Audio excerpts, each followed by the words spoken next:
प्यारे बच्चों, आज हम 10वीं कक्षा के गणित के फर्स्ट चैप्टर का एक इम्पोर्टेंट टॉपिक पढ़ेंगे जिसका नाम है अंकगणित की आधारभूत प्रमेय, जिसे इंग्लिश में हम फंडामेंटल थ्योरम ऑफ अर्थमेटिक बोलते हैं। मान लीजिए कि हमारे पास एक भाज्य संख्या 210 है। इसे हम अभाज्य संख्याओं के गुणनफल के रूप में व्यक्त कर सकते हैं। 2 एकम 2, 2 पंजे 10, 3 3 9, 3 पंजे 15, 5 7 35। तो हम 210 को लिख सकते हैं, ये एक भाज्य संख्या है। इसे अभाज्य संख्याओं के गुणनफल के रूप में 2 तिये 6 5 30 7 210 के रूप में लिख सकते हैं। तो अंकगणित की आधारभूत प्रमेय का पहला हिस्सा यही कहता है कि प्रत्येक भाज्य संख्या को अभाज्य संख्याओं के गुणनफल के रूप में लिखा जा सकता है। दूसरा पार्ट जो है इस थ्योरम का, वो ये कहता है कि यदि हम इसके क्रम पर विचार न करें, अर्थात कि अगर हम इन अभाज्य संख्याओं के गुणा का क्रम बदल दें तो ये दोनों चीज़ सेम माने। इसी प्रकार से हम अगर कोई और भी क्रम इसका दे दें तो इन क्रम बदलने पर भी अगर इन गुणनखंडों को सेम माने, एक जैसा माने, तो ये गुणनखंड जो है वो अद्वितीय होंगे। अर्थात किसी भाज्य संख्या को अभाज्य संख्याओं के गुणनफल के रूप में लिखने की एक और केवल एक ही विधि होगी, यदि इसके क्रम पर हम विचार ना करें। तो औपचारिक रूप से हम अंकगणित की आधारभूत प्रमेय की परिभाषा दे सकते हैं। प्रत्येक भाज्य संख्या को अभाज्य संख्याओं के गुणनफल के रूप में लिखा जा सकता है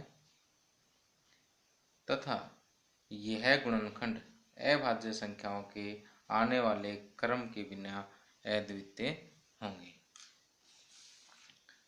अर्थात कि उसे अभाज्य संख्याओं के गुणनफल के रूप में लिखने की एक ही विधि होगी, जब तक कि हम अभाज्य संख्याओं के आने वाले क्रम पर कोई विचार नहीं करते। आगे उदाहरण 5, संख्याओं 4 पावर n पर विचार कीजिए, जहां n एक प्राकृत संख्या है। जांच कीजिए कि क्या n का कोई ऐसा मान है जिसके लिए 4 पावर n अंक शून्य अर्थात 0 पर समाप्त होता है। इसका हम हल करते हैं। यदि n के किसी मान के लिए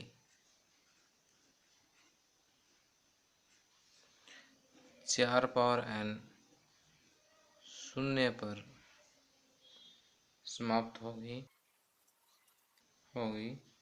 तो वह 5 से विभाज्य होगी। मान लेते हैं कि n के किसी मान के लिए 4 पावर n अगर शून्य पर समाप्त होगी तो वो 5 से विभाज्य होगी। अर्थात 4 पावर n का एक गुणनखंड 5 होगा। लेकिन 4 पावर n को हम क्या लिख सकते हैं? 2 गुणा 2 पावर n अर्थात 2 की पावर 2 पावर n अर्थात 2 की पावर 2n। तो यहाँ हम देखते हैं कि 4 की पावर n में 2 के अलावा और कोई भी अभाज्य संख्या नहीं आ सकती।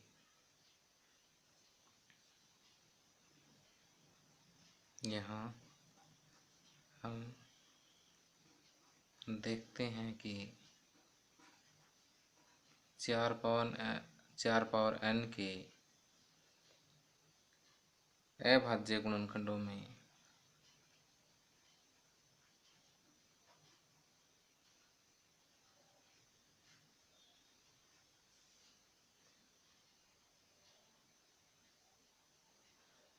केवल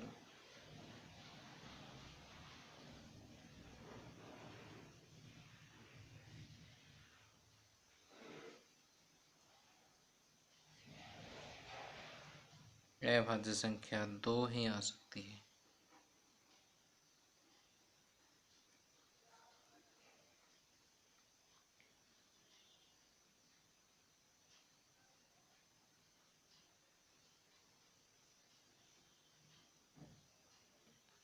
तो गणित की आधारभूत प्रमेय के अनुसार 4 की पावर n के गुणनखंड में संख्या 2 के अतिरिक्त अन्य कोई गुणनखंड नहीं, अतः ऐसा n का कोई मान नहीं है। अतः n का ऐसा कोई मान नहीं है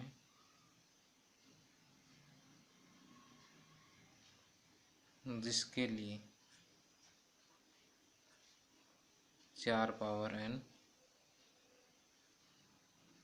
अंक 0 पर समाप्त हो।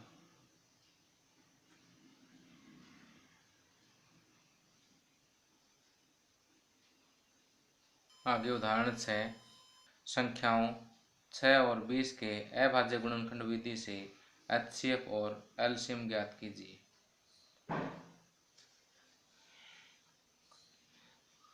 यहाँ हमें 6 और 20 का HCF और LCM ज्ञात करना है।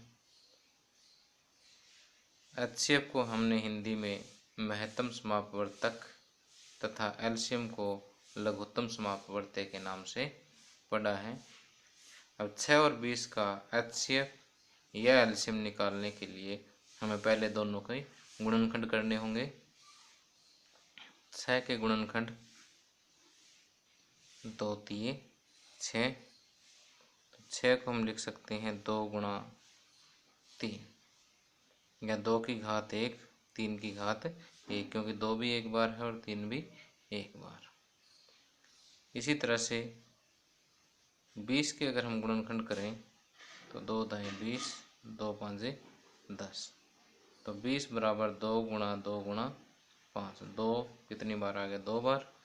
तो 20 को हम लिख सकते हैं 2 की घात 1 और 2 गुणा 5। अब यहाँ देखिए उभयनिष्ठ गुणनखंड क्या है? 2, और 2 की छोटी घात क्या है? यहाँ घात 1 है, यहाँ 2 है, तो दोनों में छोटी घात 1 है। तो उभयनिष्ठ गुणनखंड की सबसे छोटी घात क्या होती है? HCF होती है। तो हम लिखेंगे 2 पावर 1 प्रत्येक उभयनिष्ठ अभाज्य गुणनखंड की सबसे छोटी घात है।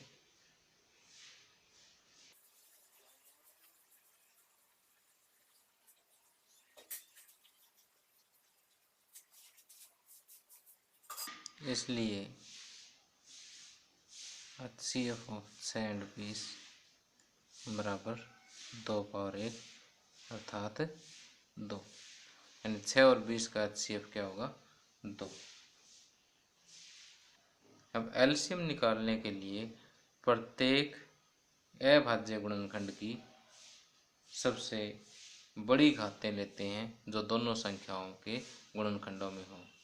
यहाँ देखिए अभाज्य गुणनखंड 2 है और यहाँ बड़ी घात क्या है? 2। तो हम लिखेंगे 2 पावर 2। इसके अलावा अभाज्य गुणनखंड 3 है, 3 की पावर 1, और अभाज्य गुणनखंड 5 है, 5 पावर 1। प्रत्येक अभाज्य गुणनखंड की सबसे बड़ी घातें हैं।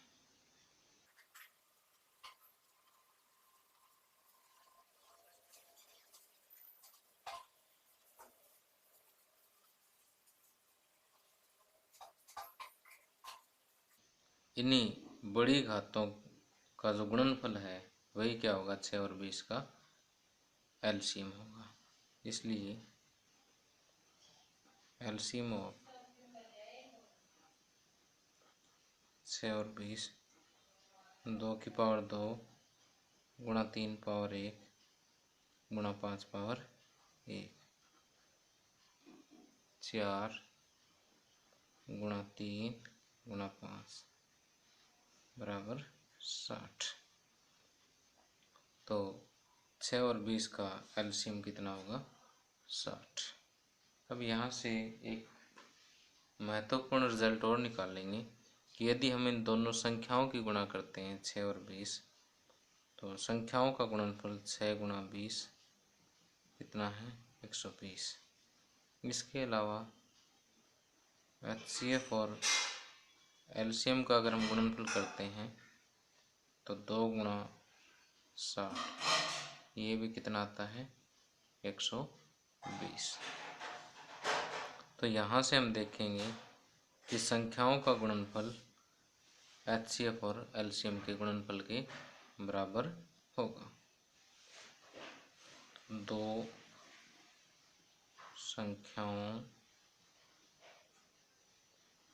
का गुणनफल बराबर एचसीएफ गुणा एलसीएम। उदाहरण 7, अभाज्य गुणनखंड विधि द्वारा 96 और 404 का एचसीएफ ज्ञात कीजिए और फिर इनका एलसीएम ज्ञात कीजिए। देखिए 96 और 404 का अभाज्य गुणनखंड विधि द्वारा हमें एचसीएफ ज्ञात करना है, इसलिए 96 और 404 के अभाज्य गुणनखंड प्राप्त कर लेते हैं।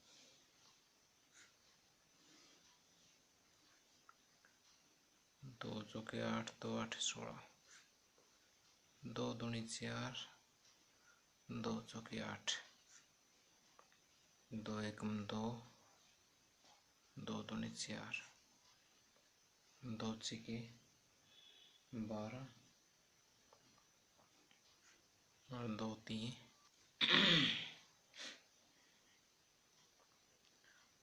तो यहाँ पर 96 को हम लिख सकते हैं 1 2 3 4 5, 2 पावर 5 गुणा 3।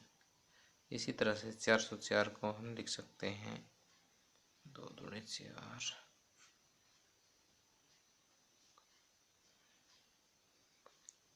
404 को लिख सकते हैं 2 पावर 2 गुणा 101। तो यहाँ देखते हैं कि उभयनिष्ठ गुणनखंड कौन सा है? 2, और उसमें छोटी घात क्या है? 2। तो 2 पावर 2 प्रत्येक उभयनिष्ठ गुणनखंड की सबसे छोटी घात है।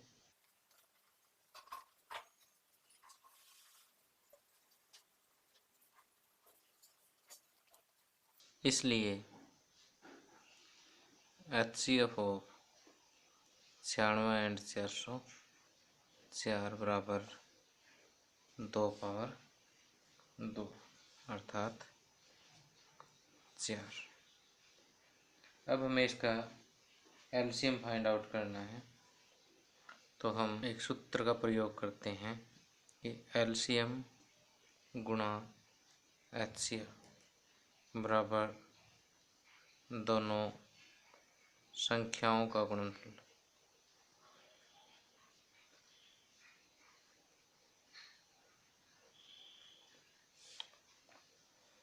अब एलसीएम हमें फाइंड आउट करना है, तो हम लिखेंगे दोनों संख्याओं का गुणनफल डिवाइड बाय एचसीएफ। इधर एचसीएफ मल्टीप्लाई है, इधर आकर डिवाइड हो जाएगा। दोनों संख्याओं का गुणनफल यानी 96 गुणा 404 मोटे एचसीएफ 4 आया है, तो 4 हमने लिख दिया। अब हम कट करेंगे 4 एकम 4, 4 दूनी 8, 4 चौके 16। अब 24 और 404 के जब हम गुणा करेंगे तो यह आएगा 9696। इसलिए 96 और 404 का एलसीएम 9696 होगा। इसलिए एलसीएम ऑफ 96 एंड 404 बराबर 9696। आंसर।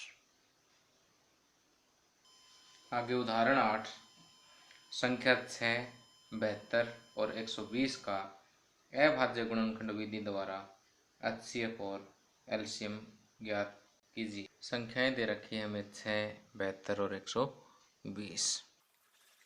इन तीनों संख्याओं का हमें एलसीएम भी ज्ञात करना है और एचसीएफ भी ज्ञात करना है। तो सबसे पहले इन तीनों संख्याओं के अभाज्य गुणनखंड लिखते हैं। 6 के अभाज्य गुणनखंड 2 गुणा 3, 2 पावर 1 गुणा 3 पावर 1। उसी तरह से 72 के अभाज्य गुणनखंड बना लेते हैं। 2 3 6, 2 6 के 12,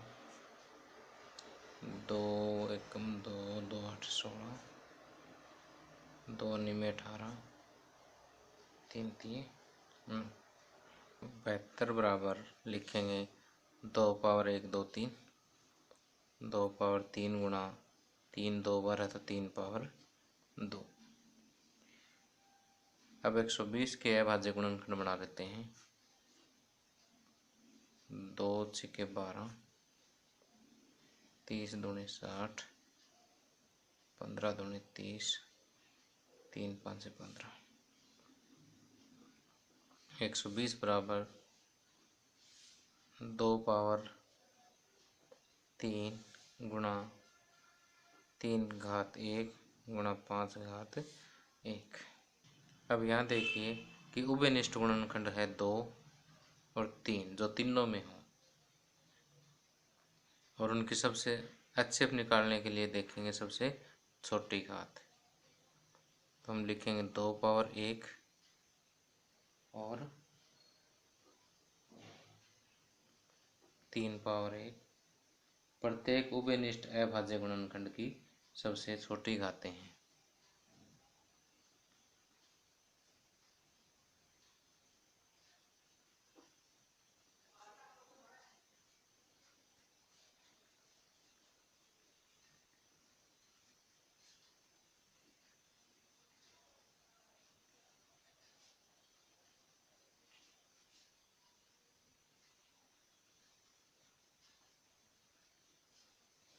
अतः एचसीएफ ऑफ 6, 72 और 120 का एचसीएफ किसके बराबर होगा?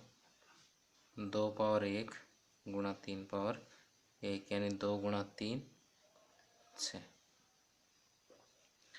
एलसीएम निकालने के लिए प्रत्येक अभाज्य गुणनखंड की सबसे बड़ी घात देखेंगे।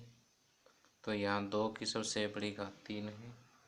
अब 3 उभयनिष्ठ गुणनखंड है, इसकी सबसे बड़ी घात 2 है और 1 5 बच गया। 5 पावर 1 सबसे बड़ी। तो 2 पावर 3, 3 पावर 2 और 5 पावर 1 प्रत्येक अभाज्य गुणनखंड की सबसे बड़ी घातें हैं, जो तीनों संख्याओं से संबंध है।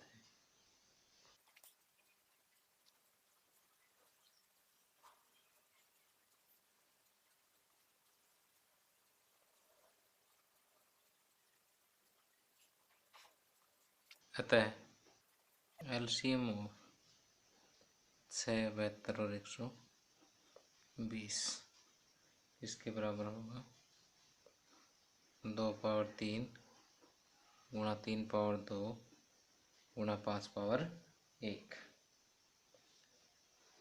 2 दूनी 4 दूनी 8, 3 3 9 गुणा 5, 8 9 72। 72 को जो 5 से गुणा करेंगे तो यह आएगा 360।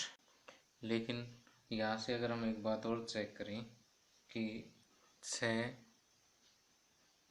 72 और 120 की अगर आप गुणा करोगे तो ये 360 के बराबर नहीं होगी। तो इसका मतलब तीन संख्याओं का गुणनफल उनके एलसीएम और एचसीएफ के गुणनफल के बराबर नहीं होता।